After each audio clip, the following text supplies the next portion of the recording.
va revenir un peu sur les thématiques introduites par Véronique Planchot tout à l'heure, c'est-à-dire quelle adaptation des process pour tenir compte de ces nouveaux modèles alimentaires, en fait. Donc, Gilles Tristram, directeur général d'AgroParisTech, nous fait le plaisir de faire le premier exposé de la séquence.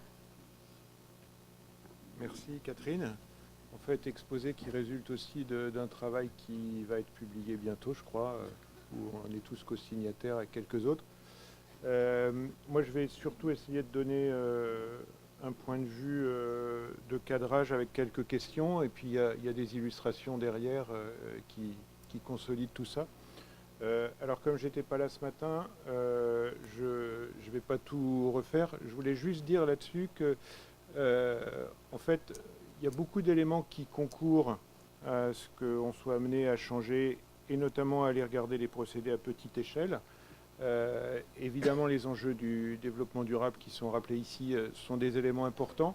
Ce qui est surtout important, c'est qu'il y a des interconnexions entre tous ces enjeux et que finalement, quand on va essayer de trouver des solutions différentes avec des facteurs d'échelle différents, nouveaux, on va aussi essayer de réaliser plusieurs enjeux en même temps.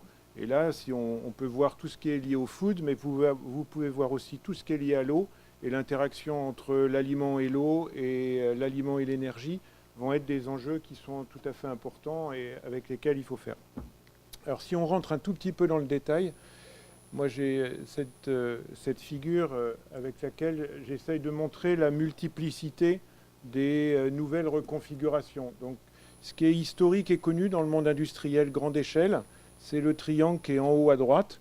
Il avait été proposé, un peu formalisé dans un vocabulaire qui s'appelle SPRO 2 par Eric Windap. Et il dit qu'on a un lien entre les propriétés, la structure des aliments et les procédés qui vont construire ces propriétés, cette structure. Et derrière, il y a beaucoup de sciences, beaucoup de facteurs d'échelle différents. Et c'est très utilisé pour faire de la conception de produits, pour expliquer comment des procédés peuvent arriver à consolider les produits. Si on regarde, et ça s'adressait vraiment au monde de l'industrie, grande échelle, éventuellement en B2B ou directement vers le consommateur. Ce qu'on voit arriver, c'est de nouveaux types de comportements. Donc ce qu'on peut mettre dans ce que Fischler appelle les alimentations particulières, où on voit une grande diversité. Et ce que j'ai essayé de mettre en bas à droite dans le petit rond rouge, c'est qu'on a en fait des moteurs assez variés qui concourent à ça. Il y a un moteur qui est celui des politiques publiques et qui propose de ce point de vue-là de nouveaux systèmes alimentaires. Il y a un moteur citoyen et puis il y a un moteur du marché avec les entreprises privées qui sont aussi actives. Et tout ça concourt à faire des changements importants qui amènent, de mon point de vue, et je vais positionner les procédés dans cette vision un peu simple des systèmes alimentaires. Ma conviction personnelle étant qu'on va vers une très grande diversité des systèmes alimentaires et ils vont avoir à cohabiter entre eux et dans les comportements on va avoir des mélanges. Il y a forcément une ressource, il y a forcément des fonctions et ça c'est le procédé qui les fabrique, qui va donner des fonctions en termes sensoriels, des fonctions en termes de sécurité sanitaire, des fonctions en termes de nutrition. J'ai pris quelques exemples ici. Tout ça doit permettre aussi un accès, y compris une acceptabilité culturelle, une acceptabilité économique, mais aussi, on se rend compte, une acceptabilité de l'usage des aliments en question. Et puis, ça doit permettre de remplir un certain nombre d'impacts. J'ai mis quelques exemples, mais ce n'est pas exhaustif, évidemment, et on verra tout à l'heure sur la question spécifique de tout ce qui est la réduction d'échelle dans les procédés et les nouvelles alternatives, comment ça peut se positionner. Donc, une grande diversité, et finalement, si on regarde avec la vision des procédés, la question c'est comment on va remplir demain les fonctions que l'on remplissait aujourd'hui à une échelle essentiellement grande échelle industrielle ou échelle artisanale. Et on va avoir à faire ces opérations-là. Alors c'est forcément un peu caricatural dans la présentation, mais on part d'une production agricole, on déstructure, on fractionne, on formule, on transforme, on assemble, et puis on repositionne tout ça, on conserve, et on va vers les aliments. Et puis toute la partie à droite, c'est l'interaction avec l'homme. Le procédé, je l'ai mis là en vert. En fait, aujourd'hui, j'aurais dû étendre la flèche verte pour aller jusqu'au niveau du mangeur, puisque ce qui se passe au niveau domestique, au niveau culinaire, c'est aussi de la transformation. Il y a toute une part de transformation qui est tout à fait importante, qui se situe à cette échelle-là. Alors en fait, qu'est-ce qui est modifié aujourd'hui avec ces systèmes alimentaires et avec l'idée petit procédé? Finalement, ces trois items-là que j'ai positionnés, qui me semblent les trois peut-être les plus importants, on les trouve à toute échelle. Et les procédés à petite échelle, tout le downsizing, va essayer aussi de les réaliser. Le premier, c'est améliorer l'existant, c'est-à-dire faire mieux, essentiellement dans les dynamiques actuelles en termes d'énergie, mais il y a un enjeu considérable qui est de faire mieux en termes d'eau et évidemment de perte matière dans une idée d'économie d'ensemble. Le deuxième point, c'est faire avec une diversité accrue. Parce qu'il y a plus de diversité dans l'agriculture, parce qu'il y aura probablement plus de diversité aussi dans la nature des matières premières qu'on va être amené à transformer. Et donc, il y a un enjeu important de gérer cet accroissement de diversité. Les procédés aujourd'hui n'ont pas été pensés, imaginés, calculés pour faire avec la diversité. Ils ont été faits essentiellement pour faire à partir d'une ressource agricole la plus constante possible pour avoir de l'efficacité, de la productivité et une efficience de réalisation. Donc ça, c'est un enjeu assez important. La deuxième grande fonction qui arrive et qui change vraiment le paradigme, c'est l'importance des usages de l'aliment, des cultures, des croisements de cultures, de la manière dont on va considérer l'aliment, de l'acceptabilité culturelle associée à l'aliment, parce que ça amène à changer certains ingrédients, à modifier des goûts qui vont passer par des microstructures ou qui vont passer par des formulations, parce que certains sont acceptables ou pas par une partie de la population et par ceux qui composent un système alimentaire. Et puis le troisième point que j'ai mis Small Processes, c'est relocaliser, c'est-à-dire au lieu de se dire est-ce que la bonne solution optimale, entre guillemets, elle se situe à l'échelle d'une grosse usine qui va concentrer beaucoup de bassins de production agricole et distribuer ensuite sur un bassin de consommation extrêmement large. Est-ce qu'on n'a pas un intérêt à ramener la production la transformation le plus près possible de la production? Évidemment, c'est poussé par beaucoup d'éléments qui tirent vers ça.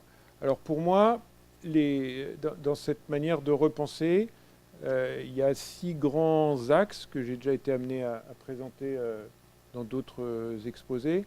La diversité accrue, j'en ai parlé, mais sans oublier qu'il y a aussi une diversité a posteriori de la transformation, parce qu'on veut fabriquer des produits qui vont être, correspondre ou être accessibles à différentes typologies ou classes de consommateurs. Le recyclage et la capacité à raisonner, quelque chose qui est en circulaire. Le reverse, j'en ai parlé un petit peu en partant de l'usage qu'on va faire du produit. La question d'une vision globale, dite systémique, dont souvent elle est plus holistique que systémique. On essaie de regarder tout ensemble, mais pas forcément comment toutes les interactions interagissent et vont se compenser ou pas se compenser. Et donc ça, c'est un vrai challenge, ce qui amène à se reposer des questions. Les changements d'échelle, évidemment, si on va vers les petites échelles.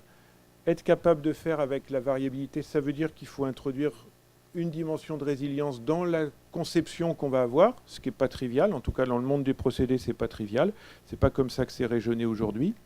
Et puis, le dernier point, c'est d'être capable de raisonner à la fois les sciences, l'engineering, mais aussi les sciences sociales et la manière dont on va utiliser tout ça. Et tout ça s'implique dans un réseau qui n'est pas que un réseau d'engineering, de procédés et de conception.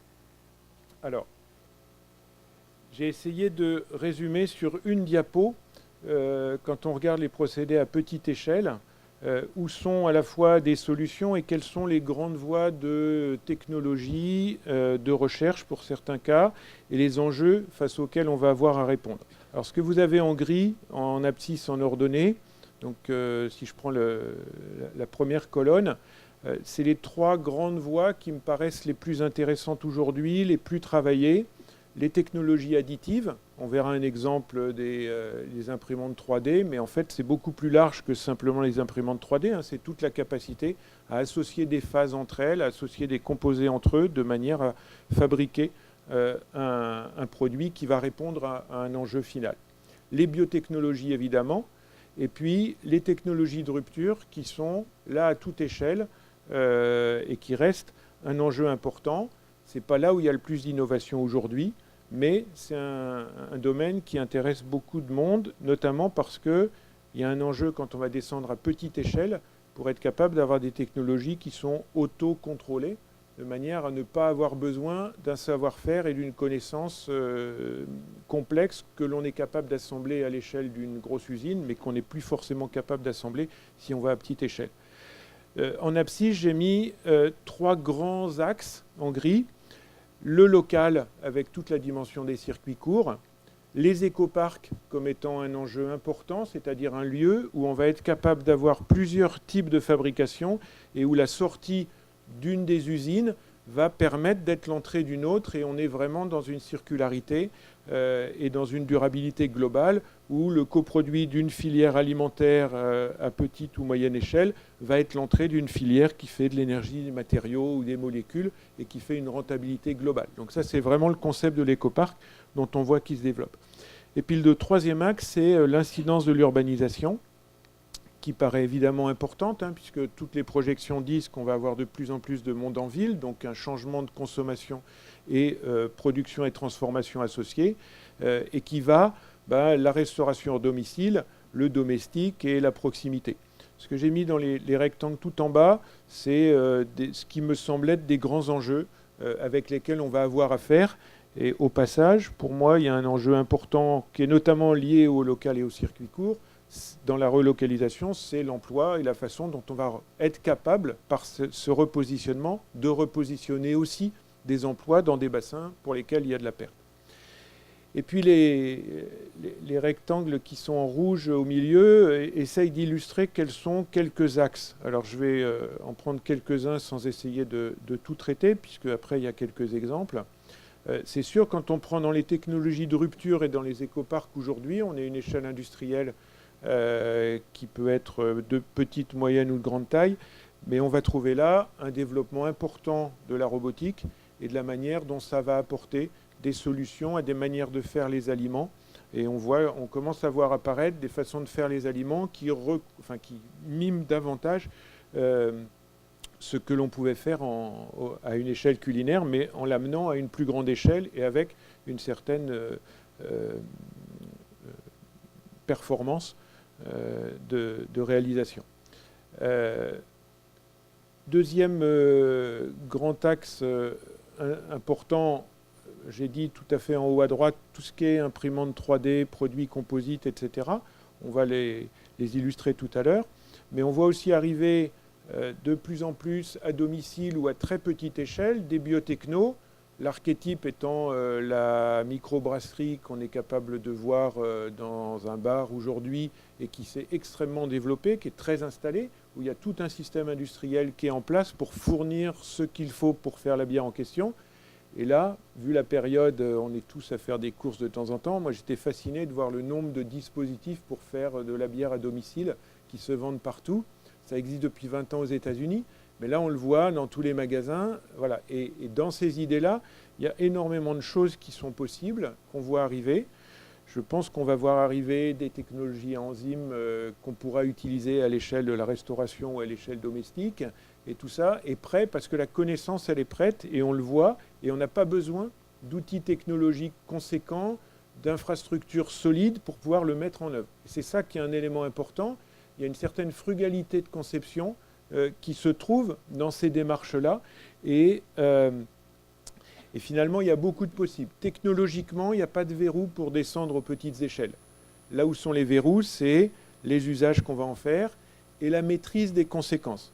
Et il y a une maîtrise qui me semble importante à signaler, c'est l'interaction entre, dans la partie locale et circuit court, entre les procédés que l'on va mettre en place, les productions agricoles qui transforment ces produits, et la maîtrise des propriétés, notamment sanitaires, de ce que l'on va obtenir. On voit une recrudescence des infections sanitaires en ce moment, Il y a quelques interprétations qui proposent que c'est l'accroissement de circuits courts et de maîtrise plus ou moins bonne de transformation. Je ne sais pas si c'est vrai, j'ai pas je connais les chiffres, mais je ne sais pas faire l'inférence pour dire que c'est ça. Mais par contre, c'est sûr qu'il y a des vraies questions qui sont maîtrisées à grande échelle, par technicité, par l'histoire, par les adaptations progressives, par du contrôle, et qui, quand on va descendre à petite échelle, ne sont pas forcément au même niveau de maîtrise. Et ça, c'est un vrai enjeu, parce que, en termes sanitaires, il y a une maîtrise de la qualité sanitaire dans le système français, le système européen en général, mais si on se met à faire des changements, on a un risque de ne pas avoir le même niveau de maîtrise, et donc qu'il y ait une incidence sur la confiance que le consommateur va accorder à toutes ces chaînes. Et donc, il y a là un ensemble qui est assez compliqué, et je pense que c'est un des regards que la recherche doit avoir, et un des points d'attention un peu critiques dans l'accompagnement qu'on doit faire de tous ces changements d'échelle et quand on va aller vers le bas avec les procédés. Voilà, moi je m'arrête là.